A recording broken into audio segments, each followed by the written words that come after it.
नाज़िन Sukkur barrage में विचोले दर्जे की बोर्ड डिक्लेयर करण ऐं नोटिफिकेशन जारी थियण खां पोइ हेठाहीं वारनि इलाइक़नि ऐं बंदनि जे पासनि में रहंदड़ ॻोठाणा ख़ौफ़ में मटिजी विया आहिनि। हुन आबाशी अमलदारनि पारां पिणु बंदनि जी निगरानी जो सिलसिलो वधीक तेज़ कयो वियो आहे। सिंध जे दरियाउनि में विचोले दर्जे जी बोर्ड जो नोटिफिकेशन जारी थियण खां पोइ इरिगेशन खाते जे ऑफिसरनि खे हाई अलर्ट सां गॾु बंदनि जी निगरानी लाइ फील्ड स्टाफ जी ड्यूटियुनि ते लॻायो वियो आहे। आबाशी अमलदारनि खे पेट्रोलिंग करे बंदनि जी निगरानी वधीक सख़्त कई वई आहे। ॿिए तरफ़ कचे में रहंदड़ माण्हुनि हिफ़ाज़ती हंधनि ॾांहुं वञण जूं हिदायतूं पिणु जारी कयूं वयूं आहिनि।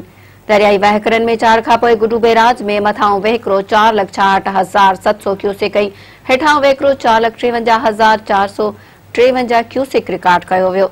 सखर बैराज जो मथां वहिकिरो 3,97,700 ऐं हेठां वहिकिरो 3,73,300 क्यूसेक रिकॉर्ड कयो वियो आहे।